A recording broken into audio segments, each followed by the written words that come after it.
বলতেছেন স্যার।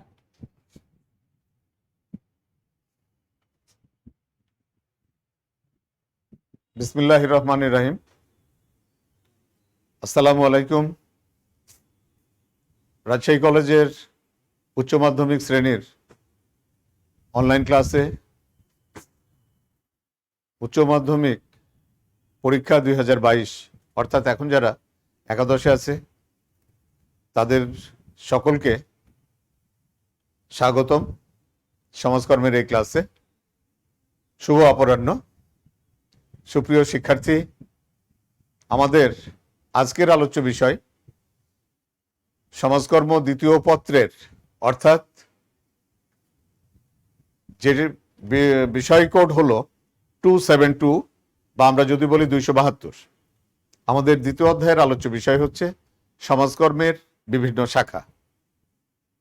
আশা করি শিক্ষার্থীরা তোমরা যারা এখনকার লাইভ ক্লাসে আছো অথবা পরবর্তীতে রেকর্ডেড দেখবে, তোমাদের যদি এই সংক্রান্ত কোনো প্রশ্ন থাকে সরাসরি আমাকে ফোনে অথবা তোমরা এই ক্লাসের শেষে তোমাদের যে কমেন্ট বক্স আছে কমেন্ট বক্সে একটু লিখে দিবে। সুপ্রিয় শিক্ষার্থী, আমাদের আজকের আলোচ্য বিষয় সমাজকর্মের বিভিন্ন শাখা। সমাজকর্মের সম্পর্কে আমরা আগেও জেনেছি যে সমাজকর্ম হচ্ছে বৈজ্ঞানিক জ্ঞান, মানবিক সম্পর্ক বিষয়ক দক্ষতা নির্ভর এক পেশাদার সেবা ব্যবস্থা, যা ব্যক্তিগত, দলীয় ও সমষ্টিগত বহুমুখী সমস্যাগ্রস্তদের সমাধানে সহায়তা করে। অর্থাৎ সমাজকর্মের যে আমরা বলছি যে এটা একটা বৈজ্ঞানিক জ্ঞান এবং মানব সম্পর্কীয় দক্ষতা নির্ভর একটা পেশাদার ব্যবস্থা। এটা ব্যক্তিকে ব্যক্তিগতভাবে, দলীয়ভাবে, সর্বোপরি সমষ্টিগতভাবে মানুষের যে বহুমুখী সমস্যা আছে এই বহুমুখী সমস্যা সমাধান করতে সহায়তা করে। সমাজকর্ম যখন থেকে বিকাশ শুরু তখন এটি ছিল একটি সাধারণ ধর্মী। শিল্প বিপ্লবের পর আমরা জানি যে মানুষের চাহিদা এবং সমস্যাগুলো বহুমুখী, জটিল এবং পরস্পর নির্ভরশীল হয়ে পড়ে। ফলে এইসব সমস্যার সমাধানে সমাজকর্মের বিশেষ বিশেষ দিককে কেন্দ্র করে 1960 সাল থেকে সমাজকর্মের নতুন নতুন শাখার বিকাশ ঘটতে থাকে। বহুমুখী পেশা হিসাবে বর্তমানে সমাজকর্ম অনুশীলনের কতগুলি বিশেষায়িত এবং কতগুলি সাধারণ শাখা আছে। তাহলে মূল বিষয়টা কি হচ্ছে যে শিল্প বিপ্লবের পরে মানুষের চাহিদাগুলো এবং সমস্যাগুলো বহুমুখী এবং জটিল আকার ধারণ করে এবং হয়ে যায় এগুলো পরস্পর নির্ভরশীল। এর ফলে যে সমস্যাগুলো দেখা দেয় এই সমস্যাগুলোর প্রেক্ষাপটে 1960 সাল থেকে সমাজকর্মের নতুন নতুন শাখাগুলো এগুলো বিকাশ ঘটে। বর্তমানে সমাজকর্মের আমরা যে শাখাগুলোর কথা বলছি এটার দুইটি দিক আছে। একটি হচ্ছে সাধারণ শাখা, আরেকটি হচ্ছে বিশেষায়িত শাখা। এই যে দ্রুত বিকাশমান একটা পেশা হিসাবে সমাজকর্মের এই বিশেষ বিশেষ শাখার উদ্ভব হয়েছে, যা সমাজকর্মকে একটি অনুশীলনধর্মী বিশেষ জ্ঞান হিসাবে উন্নীত করেছে। এই শাখাগুলো দুই ধরনের। একটাকে আমরা বলছি সাধারণ শাখা বা জেনারেল ব্রাঞ্চ, আরেকটাকে বলছি বিশেষায়িত শাখা বা স্পেশালাইজ ব্রাঞ্চ। এই যে বিভিন্ন শাখা হলো এর মধ্যে তাহলে সাধারণ শাখা কোনটি? সাধারণ শাখা বলা হচ্ছে সমাজকর্মের উপর সাধারণ শিক্ষা বা ডিগ্রি অর্জনের পর যেসব শাখায় কাজ করা যায় তাকে সমাজকর্মের সাধারণ শাখা বলে। সমাজকর্মের স্নাতক বা মাস্টার্স উত্তীর্ণ হয়ে এইসব শাখায় নিযুক্ত হওয়া যায়। এক্ষেত্রে সমাজকর্মী প্রাত্যহিক জীবনের বিভিন্ন সমস্যার ক্ষেত্রে সেবা প্রদান করে। যেমন সমাজকর্মের ডিগ্রি নিয়ে উপজেলা সমাজসেবা অফিসার অথবা শহর সমাজসেবা অফিসার হিসাবে যে দায়িত্বগুলো পালন করে এগুলো হচ্ছে তাদের নির্ধারিত এবং সেবামূলক দায়িত্ব। মূলত এই রকম যেখানে একজন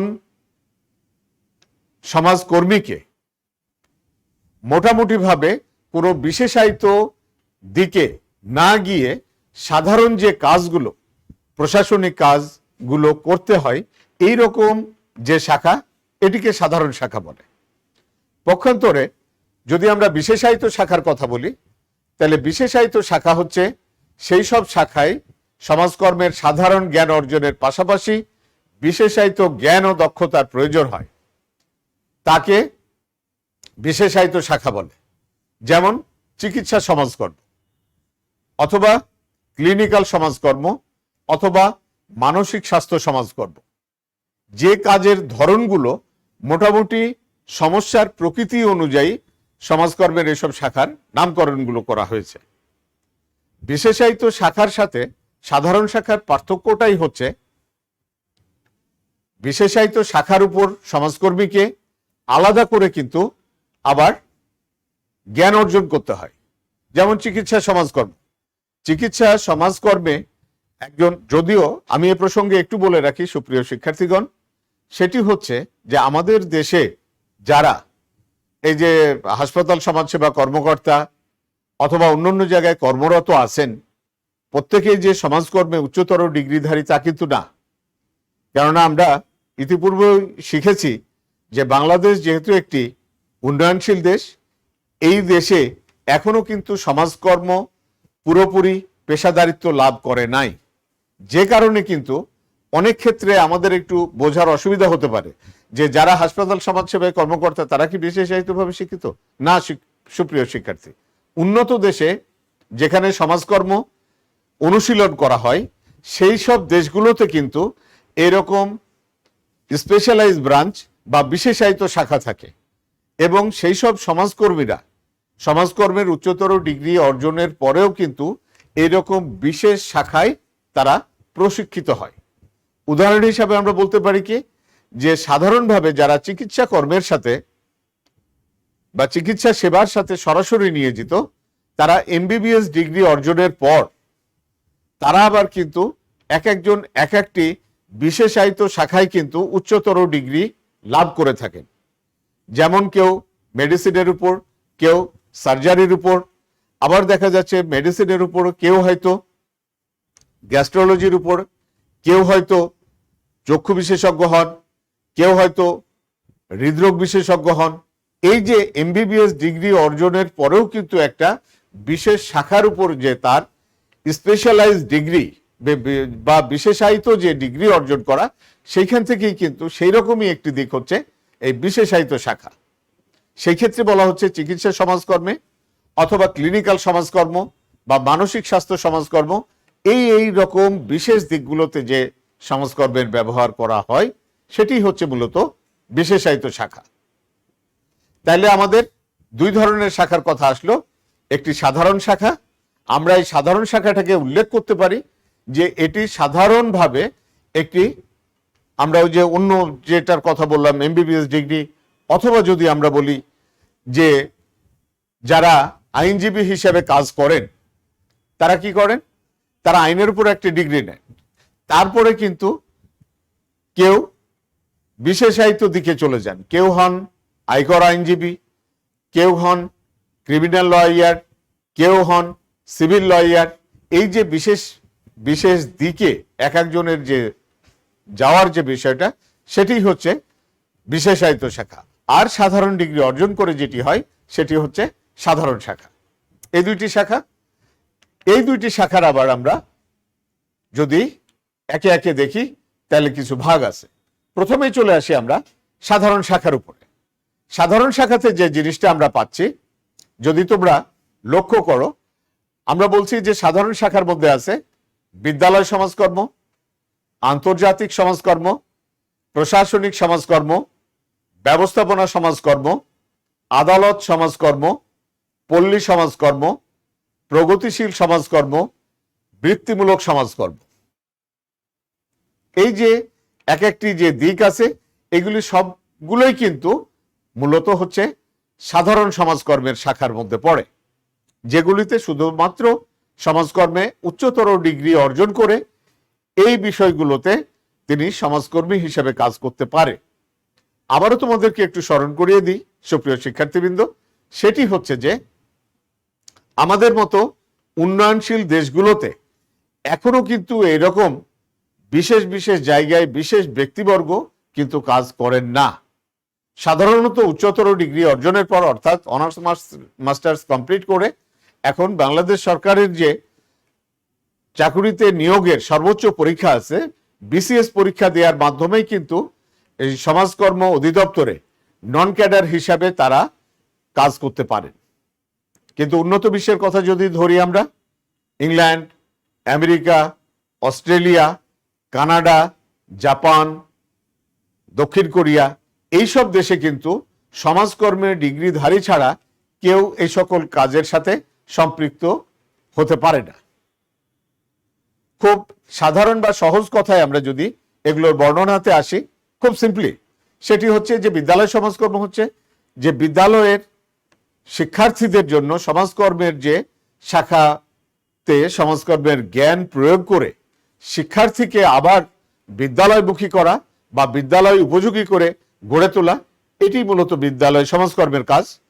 আমরা আমাদের সিলেবাসে যেগুলি আছে সেগুলি আলোচনা করব, সেগুলি পরবর্তীতে আলোচনা করব। এখন মোটামুটি সাধারণ শাখার এই বর্ণনাগুলি আমি দিয়ে যাচ্ছি। আন্তর্জাতিক সমাজকর্ম, আন্তর্জাতিক সমাজকর্মটি হচ্ছে, তোমরা জানো যে বিভিন্ন ধরনের স্বেচ্ছাসেবী সংগঠন থাকে।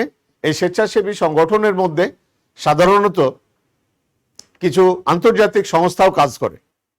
যেমন আমাদের দেশে কিছু কিছু আন্তর্জাতিক সংস্থা, বাংলাদেশ রেড ক্রিসেন্ট সোসাইটি অথবা WHO বা world health organization, FAO, UNDP, UNESCO, UNICEF, এইরকম বিভিন্ন নামে কিন্তু এই আন্তর্জাতিক ক্ষেত্রে সহযোগিতার জন্য যে সংস্থাগুলি কাজ করে, এইসব সংস্থাদের কাজগুলোকে মূলত বলা হয় ইন্টারন্যাশনাল সোশ্যাল ওয়ার্ক বা আন্তর্জাতিক সমাজকর্ম। এই সকল জায়গায় এই সমাজকর্মীরা কাজ করে। প্রশাসনিক কাজ সমাজকর্ম, তোমরা অনেকেই জানো যে বিভিন্ন সরকারের অফিসগুলিতে মানব সম্পদ বিভাগ বা হিউম্যান রিসোর্স ডেভেলপমেন্ট ডিপার্টমেন্ট বা HR ডিভিশন নামে এক একটি বিভাগ থাকে। এই যে মানব সম্পদ বিভাগ যেখানে থাকে সেইখানে কিন্তু এইরকম প্রশাসনিক সমাজকর্মের জ্ঞান বা দক্ষতা দিয়ে সেখানে সমাজকর্মীরা সহায়তা করে থাকে। একইভাবে ব্যবস্থাপনা সমাজকর্ম, এটিও অনেকটি এই প্রশাসনিক সমাজকর্মের একটি অংশ বলা চলে। আদালত সমাজকর্ম, যেখানে বিভিন্ন আদালতে অর্থাৎ যেখানে বিচারালয়, এই বিচারালয়ে যারা সাহায্য প্রার্থী অর্থাৎ আদালতের সেবা গ্রহণ করবে এইরকম মানুষদেরকে বা এইরকম যারা উপকারভোগী হবে বা সাহায্যার্থী হবে তাদেরকে সাহায্য করার ক্ষেত্রে এই আদালত সমাজকর্ম এটির জ্ঞান কিন্তু প্রয়োগ করা হয়ে থাকে। পাশাপাশি আমরা বলছি পল্লী সমাজকর্ম, এটি কিন্তু আমাদের দেশে চালু আছে। আমাদের দেশে এই কর্মসূচিটি চালু আছে উপজেলা সমাজসেবা কর্মসূচি নামে। শহর এলাকার জন্য শহর সমষ্টি উন্নয়ন বা শহর সমাজসেবা, আর গ্রামীণ এলাকার জন্য উপজেলা সমাজসেবা বা পল্লী সমাজকর্ম, এটিও একটি শাখা। তারপর বলা হচ্ছে প্রগতিশীল সমাজকর্ম, প্রগতিশীল ডেভেলপিং সোশ্যাল ওয়ার্ক, সেটা হচ্ছে সমাজকর্মের যারা যে কাজগুলি হয় এর মধ্যে যেগুলো উন্নয়নমূলক কাজ, এইসব ক্ষেত্রেই মূলত এই সমাজকর্মের এটি শাখাটি ব্যবহার হয়ে থাকে। এরপর হচ্ছে বৃত্তিমূলক সমাজকর্ম, সাধারণত যেখানে বিভিন্ন ধরনের বৃত্তিমূলক প্রশিক্ষণ বা আত্মকর্মসংস্থান সৃষ্টির সুযোগ থাকে সেগুলোতেই উন্নত দেশগুলোতে এই বৃত্তিমূলক সমাজকর্ম এটি ব্যবহার করা হয়। পরবর্তীতে আমরা যদি চলে আসি, তোমরা এবার এদিকে একটু দেখো বিশেষায়িত যে সমাজকর্মের শাখাগুলি। বিশেষায়িত সমাজকর্মের শাখাগুলির মধ্যে আমরা বলছি কি, যেমন আছে চিকিৎসা সমাজকর্ম। সাধারণত এটি আমাদের দেশে হাসপাতাল সমাজসেবা নামে পরিচিত। সমাজকর্মের জ্ঞান এবং সমাজকর্মের যে লক্ষ্য উদ্দেশ্য, চিকিৎসা ক্ষেত্রে বা রোগীদেরকে চিকিৎসা সেবা পেতে সহায়তা করে যে সমাজকর্ম, সেটি হচ্ছে চিকিৎসা সমাজকর্ম। পরবর্তীতে আছে প্রবীণ সমাজকর্ম। প্রবীণ সমাজকর্ম অর্থাৎ বৃদ্ধদের জন্য বা বয়স্কদের জন্য সমাজকর্মের যে শাখাটি কাজ করে সেটিকে বলা হচ্ছে প্রবীণ সমাজকর্ম। এই প্রবীণদের জন্য কিন্তু কিছু স্পেশালাইজ কাজের প্রয়োজন পড়ে। আর এই বিশেষায়িত কাজ করতে গিয়ে যেমন মানে বিশেষ জ্ঞান সম্পন্ন বা দক্ষতা সম্পন্ন কিসের দরকার পড়ে? কর্মীর দরকার পড়ে। সেখানে কিন্তু এই সাধারণত যেগুলো প্রবীণ নিবাস থাকে বা যেগুলোকে আমরা আরো সহজ কথায় বলি বৃদ্ধাশ্রম, এই বৃদ্ধাশ্রমগুলোতেই কিন্তু মূলত কি ব্যবহার করা হয়? এই প্রবীণ সমাজকর্মীরা এখানে যারা স্পেশালাইজ, যারা জানে যে প্রবীণদের কি কি ধরনের অসুবিধা হতে পারে, তাদেরকে কিভাবে মানসিক ভাবে আরেকটু ভালো রাখা যায়, কিভাবে তাদের সেবা শুশ্রূষা করা যায় বা সেখানকার কর্মীদেরকে কিভাবে পরিচালিত করা যায়, এই ধরনের কাজগুলো নিয়ে মূলত হচ্ছে প্রবীণ সমাজকর্ম। পরবর্তীতে আমরা বলছি ক্লিনিক্যাল সমাজকর্ম। ক্লিনিক্যাল সমাজকর্ম এটিও কিন্তু সমাজকর্মের একটি বিশেষায়িত শাখা। সাধারণত ব্যক্তি বা পরিবারের ক্ষেত্রে এই ক্লিনিক্যাল সমাজকর্ম বিষয়টি ব্যবহার করা হয়। আমাদের সিলেবাসে আছে, আমরা পরবর্তী ক্লাসে কিন্তু এর বিশদ আলোচনা করব। একইভাবে আছে সাইকিয়াট্রিক সমাজকর্ম। এই সাইকিয়াট্রিক সমাজকর্ম সাধারণত ভাবে যারা মানসিকভাবে অসুবিধাগ্রস্ত বা মানসিকভাবে যারা অনগ্রসর, এই রকম সাহায্য প্রার্থীদেরকে সাহায্য করার জন্য মূলত এই ক্লিনিক্যাল সমাজকর্ম এই শাখাটি ব্যবহার করা হয়ে থাকে। নেক্সট আছে শিল্প সমাজকর্ম। সাধারণত শিল্প কলকারখানাগুলোতে দেখবি যে শ্রম কল্যাণ দপ্তর নামে একটি দপ্তর থাকে, অর্থাৎ শ্রমিক এবং মালিকদের মধ্যে একটা পারস্পরিক সেতুবন্ধ হিসাবে এখানে সমাজকর্মীরা কাজ করে থাকে, যাতে করে শ্রমিকদের কাজের পরিবেশ, তাদের প্রাপ্ত বিভিন্ন সুযোগ সুবিধা, তারপরে বিভিন্ন কাজে মালিকদের পক্ষ থেকে শ্রমিকদের জন্য বিভিন্ন সেবামূলক ব্যবস্থা, এই সকল বিষয়গুলো সাধারণত এই শিল্প সমাজ কর্ম বা ইন্ডাস্ট্রিয়াল সোশ্যাল ওয়ার্ক এটি দেখে থাকে। এটিও আমাদের সিলেবাসে আছে, এটিও আমরা পরবর্তী ক্লাসে বিস্তারিত আলোচনা করব। এরপর আসি মিলিটারি সমাজকর্ম বা এটা সেনাবাহিনীদের জন্য। আমাদের দেশে কিন্তু এইরকম ব্যবস্থা নাই। সাধারণত উন্নত বিশ্বে বা উন্নত দেশে দেখা যায় যে সেনাবাহিনীরা দীর্ঘদিন তাদের পরিবারের থেকে বিচ্ছিন্ন থেকে অথবা যুদ্ধক্ষেত্রে থেকে তাদের মধ্যে একটা মানসিক অন্য ধরনের বিকারগ্রস্ততা আসে। এই রকম বিকারগ্রস্ততা থেকে অনেক সময় অনেকে সৈনিক জীবন থেকে অথবা অবসর জীবনেও কিন্তু বিভিন্ন ধরনের মানসিক অবসাদ বা বিভিন্ন ধরনের অসুবিধায় যখন ভোগ করে তখন কিন্তু তাদের যে মানসিক যে সাহায্য বা যে সাপোর্টের প্রয়োজন পড়ে, সেটি কিন্তু মূলত এই মিলিটারি সোশ্যাল ওয়ার্ক বা সেনাবাহিনী সমাজকর্ম এখান থেকেই কিন্তু দেয়া হয়। সাধারণত বড় বড় যে পরাশক্তির দেশগুলি আছে তাদের সেনাবাহিনীরা ভিন্ন দেশে গিয়ে যখন যুদ্ধক্ষেত্রে থাকে, যেমন তোমরা জানো যে মার্কিন যুক্তরাষ্ট্রের সৈন্যরা বিশ্বের বিভিন্ন দেশে তারা আছে বা কাজ করছে, এই যে দিনের পর দিন তারা পরিবার পরিজন থেকে বিচ্ছিন্ন একটা যুদ্ধক্ষেত্রে থাকা মানে একজন মানুষের একটা মানে জীবন মৃত্যুর সন্ধিক্ষণে দাঁড়িয়ে থাকে। এরকম অবস্থা থেকে অনেক সময় দেখা যায় যে তাদের মধ্যে মানসিক বিকারগ্রস্ততা চলে আসে, আর সেই মানসিক বিকারগ্রস্ততা থেকে তাদেরকে মুক্ত করার জন্য সমাজকর্মের যে বিশেষায়িত শাখা ব্যবহার করা হয় সেটাকে বলা হয় মিলিটারি সমাজকর্ম বা মিলিটারি সোশ্যাল ওয়ার্ক। একই রকম ভাবে আছে পুলিশি সমাজকর্ম। দেখা যাচ্ছে যে একটা বিশেষায়িত বাহিনীর সদস্য, আমি আবারও তোমাদেরকে জানার জন্য বলে রাখছি, আমাদের দেশে কিন্তু এই রকম বিষয়গুলি এখনো প্রয়োগ হচ্ছে না। আমাদের দেশে যেগুলি প্রয়োগ হচ্ছে আমরা পরবর্তী ক্লাসে আলোচনা করব। এই পুলিশি সমাজকর্মও কিন্তু একজন পুলিশ বিভাগের লোক দীর্ঘদিন ধরে সেই একই জায়গায় কাজ করতে গিয়ে বা একই ধরনের কাজ করতে গিয়ে অনেক সময় সে বিভিন্ন ধরনের অবসাদ বা বিভিন্ন ধরনের মানসিক বিকারগ্রস্ততার সম্মুখীন হয়।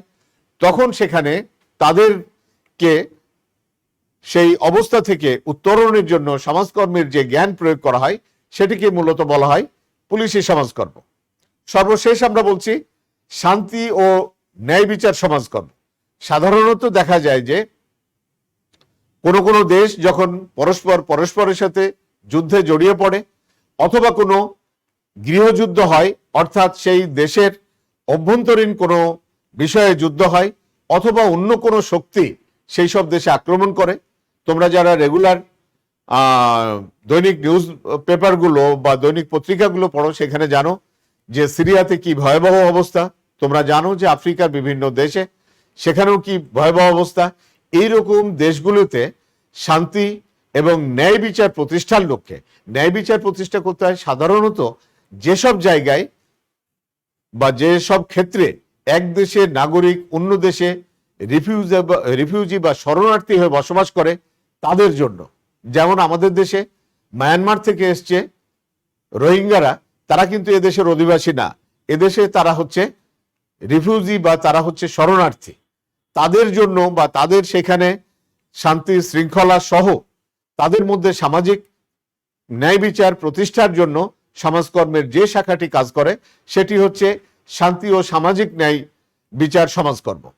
মূলত এই দুইটি দিক, অর্থাৎ বিশেষায়িত শাখা এবং সাধারণ শাখার যে সমাজকর্মগুলি আমরা আলোচনা করলাম, এই হচ্ছে সমাজকর্মের এই শাখাগুলি।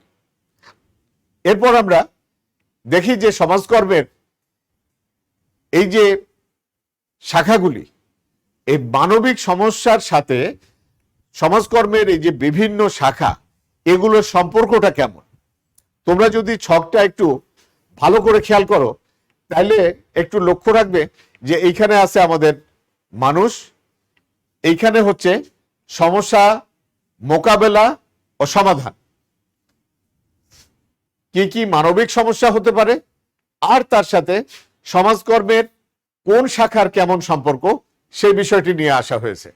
মূলত আমাদের সিলেবাস অনুযায়ী যে সকল বিষয়গুলি আছে ঠিক এক্সাক্ট তোমাদের এই সমাজকর্ম দ্বিতীয় পত্র যে পত্রটি আছে তার দ্বিতীয় অধ্যায়ে এই সব বিষয়গুলি মূলত, অর্থাৎ এই সব বিষয়গুলি আলোচিত হয়েছে।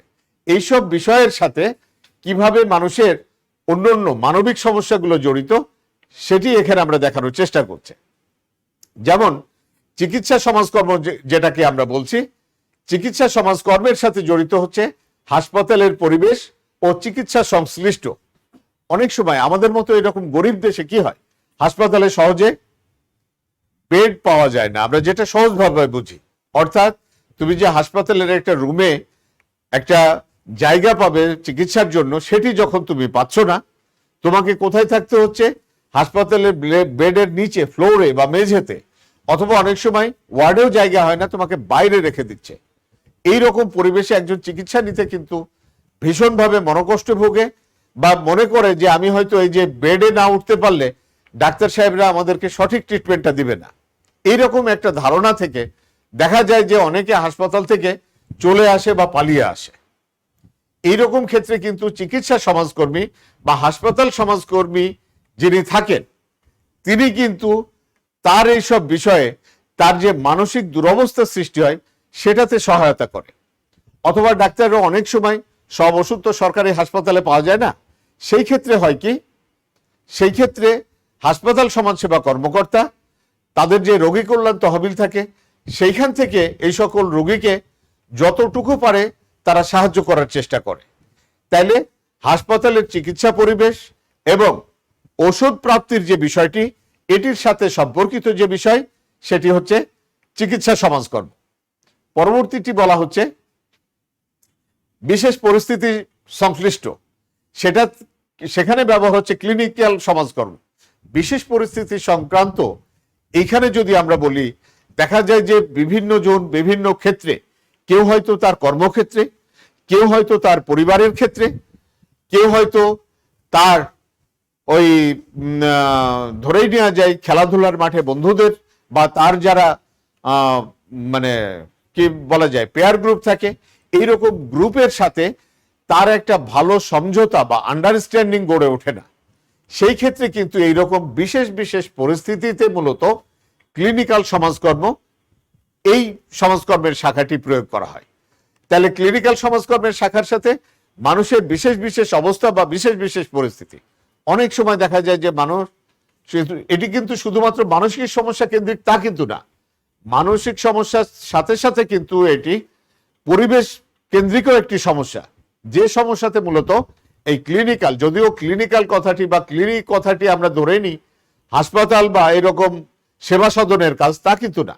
ক্লিনিক্যাল সমাজকর্মটি হচ্ছে মূলত বিশেষ পরিস্থিতিতে যে পরিবেশে অবস্থান করে সেই পরিবেশ এবং মানসিক পরিবেশ, মানসিক পরিস্থিতি, এই দুইটির ক্ষেত্রেই মূলত এই ক্লিনিক্যাল সমাজকর্মটি ব্যবহার করা হয়। তারপরে বলা হচ্ছে মানসিক সমস্যার সংশ্লিষ্ট। মানসিক সমস্যার সংশ্লিষ্ট মূলত এটি সাইকিয়াট্রিক সমাজকর্ম এই কাজটি করে থাকে। সাধারণত ওই যে আমরা বললাম যে সমাজকর্মের বিশেষায়িত জ্ঞান, সাইকিয়াট্রিক হিসাবে বা মনোবিজ্ঞানী বা মনোচিকিৎসক হিসেবে যারা থাকেন এমবিবিএস ডিগ্রির পরে তারা কিন্তু এই মনোচিকিৎসার উপরে উচ্চতর ডিগ্রি অর্জন করে। ঠিক একই সাথে যদি তাদের সমাজকর্মেরও পদ্ধতিগত জ্ঞানটি থাকে তাহলে কিন্তু তারা এই তিনটি জ্ঞানের একটি সুন্দর সম্মিলনী ঘটিয়ে বা তিনটি জ্ঞানকে একত্রিত করে মানুষের সেই সব মানসিক সমস্যাগুলো দূর করতে সক্ষম হয়। এই রকম ক্ষেত্রে এই সাইকিয়াট্রিক সমাজকর্ম এটি ব্যবহার করা হয়। তারপরে বলা হচ্ছে শিল্প কলকারখানায় মানবীয় সমস্যা সংশ্লিষ্ট। শিল্প কলকারখানার ক্ষেত্রে যে মানবীয় সমস্যাগুলো দেখা দেয়, অর্থাৎ কাজ করার পর নির্ধারিত সময়ে বেতন না পাওয়া বা কাজের উপযুক্ত পারিশ্রমিক না পাওয়া অথবা কাজের সাথে সংশ্লিষ্ট এই রকম ক্ষেত্রে সরাসরি সহযোগিতা না পাওয়া, এই ক্ষেত্রে কিন্তু ইন্ডাস্ট্রিয়াল সোশ্যাল ওয়ার্ক বা শিল্প সমাজকর্ম সেই শিল্প কলকারখানাতে যারা কর্মরত থাকে তাদের জন্য যে মানবীয় সমস্যাগুলো সৃষ্টি হয় এই মানবীয় সমস্যাগুলো সমাধানের চেষ্টা করে। তারপরে বলা হচ্ছে শিক্ষাক্ষেত্রে শিক্ষার্থীদের সমস্যা সংশ্লিষ্ট। শিক্ষাক্ষেত্রে শিক্ষার্থীদের সমস্যা সংশ্লিষ্ট হচ্ছে বিদ্যালয় সমাজকর্ম। এটিও কিন্তু আমাদের এই যে উপরের এগুলিও তো আমাদের সিলেবাসের মধ্যে আছে বা পাঠ্য বিষয়ের মধ্যে আছে, বিদ্যালয় সমাজকর্ম কিন্তু আমাদের পাঠ্য বিষয়ের মধ্যে আছে। অর্থাৎ দেখা যায় যে বিভিন্ন পরিবেশের কারণে, বিদ্যালয়ের পরিবেশের কারণে, বিভিন্ন যথার্থ সামাজিকীকরণের অভাবে বিভিন্ন ক্ষেত্রে কিন্তু একজন শিক্ষার্থীর বিভিন্ন অসুবিধা হতে পারে। সুপ্রিয় শিক্ষার্থী, তোমরা লক্ষ্য করেছো বা তোমরা নিজেদের জীবনের ক্ষেত্রেও দেখেছো যে তোমরা প্রাথমিক বিদ্যালয়ে অর্থাৎ প্রাইমারি স্কুলে যাদের সাথে লেখাপড়া করেছো, হাই স্কুলে হয়তো তাদের অনেকেই কিন্তু ঝরে পড়েছে, অথবা হাই স্কুলে যাদের সাথে লেখাপড়া করেছো তোমার মতো তারা এইরকম কি বলা যায় একটি ভালো কলেজে বা উপযুক্ত একটি শিক্ষা প্রতিষ্ঠানের শিক্ষার্থী হতে পারেনি। আরো সামনে গিয়ে ভবিষ্যতে দেখবে যে অনেকেই হয়তো উচ্চতর শিক্ষার ক্ষেত্রেও তারা সেখান থেকে ড্রপ আউট হয়ে গেছে বা সেখান থেকে তারা লেখাপড়া থেকে বাদ চলে গেছে। এই যে শিক্ষার ক্ষেত্রে শিক্ষার্থীদের অভিভাবকদের শিক্ষার পরিবেশের অথবা শিক্ষকদের সাথে শিক্ষার্থীদের সম্পর্কের ক্ষেত্রে যে সমস্যাগুলো সৃষ্টি হয় সেই সমস্যার সমাধান করে বিদ্যালয় সমাজকর্ম। আর সর্বশেষ আছে প্রবীণ বা বয়স্কদের সাথে সংশ্লিষ্ট যে সমস্যা, এই ক্ষেত্রে কিন্তু প্রবীণ সমাজকর্ম ব্যবহার করা হয়। কেন বয়স্ক মানুষের সাথে কিন্তু আমরা যারা, যদিও আমি নিজে ব্যক্তিগতভাবে চলে এসেছি সেই প্রবীণ বা বয়স্কদের দলে পড়ি, তোমরা তো পড়ো না, দেখবে যে এইরকম বয়সী আমাদের মতো মধ্যবয়সী বা এরকম প্রান্তিক বয়সী লোকেদের সাথে ইয়াং জেনারেশনের একটা জেনারেশন গ্যাপ থাকে। আমরা যেটাকে সবসময় জেনারেশন গ্যাপ বলে থাকি। এই জেনারেশন গ্যাপের ফলে হয় কি পারস্পরিক একটা দূরত্ব সৃষ্টি হয়। সেই দূরত্ব থেকে বিশেষ করে এই শিল্প সমাজে যখন মানুষের ব্যস্ততা বাড়ে, যখন মানুষের কাজের জন্য একজন আরেক জায়গায় চলে যায়, এই যে ঝুঁকিপূর্ণ জনগোষ্ঠীর মধ্যে অন্যতম হচ্ছে প্রবীণ বা বয়স্ক ব্যক্তি, তারা বিভিন্ন সমস্যার মধ্যে পড়ে। তাদের এই সমস্যা সমাধানের জন্য মূলত প্রবীণ সমাজকর্ম এটি ব্যবহার করা হয়। সাধারণত আমাদের দেশে যেগুলি বৃদ্ধাশ্রম আছে এগুলিতে কিন্তু প্রবীণ সমাজকর্ম ব্যবহার করা হয়। এই হচ্ছে মূলত মানবিক সমস্যার সাথে সমাজকর্মের শাখাগুলোর একটা পারস্পরিক সম্পর্ক। এরপর আমরা সর্বশেষ যেটিতে চলে আসলাম আমাদের শেষ কথাতে আমরা বলছি যে সমাজ জীবনের আমাদের যে বিভিন্ন সমস্যা বিস্তৃত, যত দিকে আমাদের সমস্যাগুলো বিস্তৃত, সমাজকর্মের শাখাগুলো কিন্তু তত দিকে আছে। এই ক্ষেত্রে সমাজকর্মের শাখাগুলির যথার্থ অনুশীলনের মাধ্যমে মানুষের যে মানবিক সমস্যা, এই মানবিক সমস্যার সমাধানে প্রত্যক্ষ ও পরোক্ষভাবে এগুলো ভূমিকা পালন করে থাকে। তাই মানবিক সমস্যার সাথে সমাজকর্মের বহুমুখী ও বিবিধ যে শাখাগুলো, পেশাগত কারণেই কিন্তু এরা পরস্পরের সাথে সম্পর্কযুক্ত। সুপ্রিয় শিক্ষার্থী, এটি হচ্ছে আমাদের এই 272 বা আমাদের যেটা সমাজকর্ম দ্বিতীয় পত্র, তার দ্বিতীয় অধ্যায়ের প্রাথমিক আলোচনা। এরপর আমরা দেখব সমাজকর্মের যে বিশেষায়িত শাখাগুলো আমাদের সিলেবাস ভিত্তিক আছে, সেখানে আমরা কি কি বিষয় আমরা করব, যেটি আমি আগেও বলেছি। সেখানে চিকিৎসা সমাজকর্ম আছে, সেখানে ক্লিনিক্যাল সমাজকর্ম আছে, সাইকিয়াট্রিক সমাজকর্ম আছে, শিল্প সমাজকর্ম আছে, বিদ্যালয় সমাজকর্ম আছে এবং প্রবীণ সমাজকর্ম আছে। আগামী ক্লাসে এই যে আমাদের সমাজকর্মের শাখাগুলো, বিশেষ করে যেগুলো আমাদের সিলেবাসে আছে, এই বিষয়গুলোর সাথে তোমাদের আগামী ক্লাসটি হবে। সে পর্যন্ত সকলকে ধন্যবাদ জানিয়ে এবং সকলের সুস্বাস্থ্য এবং মঙ্গল কামনা করে এবং প্রত্যাশা করব প্রত্যেকেই তার যথার্থভাবে বা যথাযথভাবে নিজের স্বার্থে স্বাস্থ্যবিধি মেনে জীবনযাপন করবে এবং যে স্বাস্থ্যবিধির কথাগুলো বারবার আমাদের কাছে আসে সেই স্বাস্থ্যবিধিগুলো মেনে চলবে। শোকের এই মাস, আগস্ট মাসে